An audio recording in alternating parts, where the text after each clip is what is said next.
نفرهروه.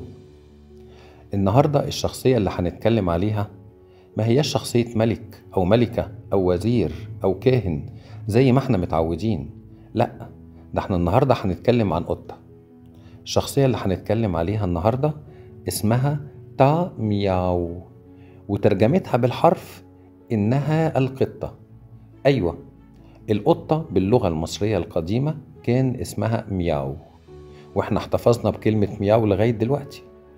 قطتنا النهاردة هي القطة المدللة للأمير تحتمس. خلي بالكم، أنا مش بتكلم على الملك تحتمس، الأمير تحتمس اللي هو الابن الأكبر للملك العظيم أمنحتب الثالث وزوجته الملكة الشهيرة جدا الملكة تي.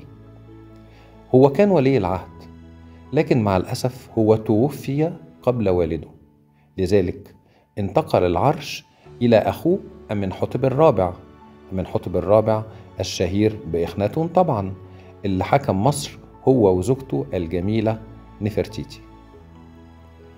تربية الحيوانات الأليفة كانت عادة منتشرة في كيميت بين طبقات الشعب المختلفة، والظاهر كده إن الأمير تحتمس كان متعود إن هو يربي حيوانات أليفة، ومن ضمن هذه الحيوانات كانت القطة بتاعته تا مياو، ويبدو إنه كان بيحبها جدا ومرتبط بيها جدا جدا.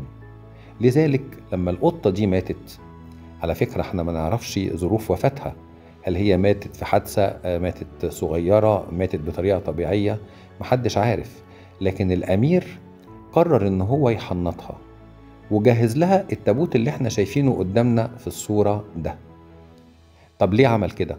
ربما كان الهدف إنها تبعث معاه في العالم الآخر، لذلك صنع لها هذا التابوت الجميل الصغير من الحجر الجيري.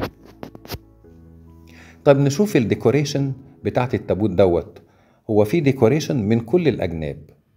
على أحد الجوانب نرى القطة المدللة تامياو وقدامها مائدة قرابين، وعلى جانب آخر هنلاقي القطة برضو وأمامها مائدة قرابين أخرى شهية جدا. هو حب بقى إن هو يدلع القطة بتاعته، فحطت لها على مائدة القرابين وزة ما شاء الله. وخلف القطة تامياو في قطة تانية، بس المرة دي ما هياش قطة عادية، دي الإلهة باستت. هي الإلهة باستت إلهة قطة برضو، هي الإلهة الحامية للبيت وللعائلة. في أحد أركان التابوت هنلاقي الإلهة إيزيس ممثلة جالسة فوق علامة الذهب اللي بنقولها بالكتابة الهيروغليفية واللغة المصرية القديمة نبو، يعني الذهب. وفي الركن المقابل هنلاقي أختها الإلهة نفتيس تجلس بنفس الشكل على نفس العلامة، علامة النبو. التابوت دوت اتلقى في منفيس أسرة 18 تقريبا حوالي 1500 قبل الميلاد.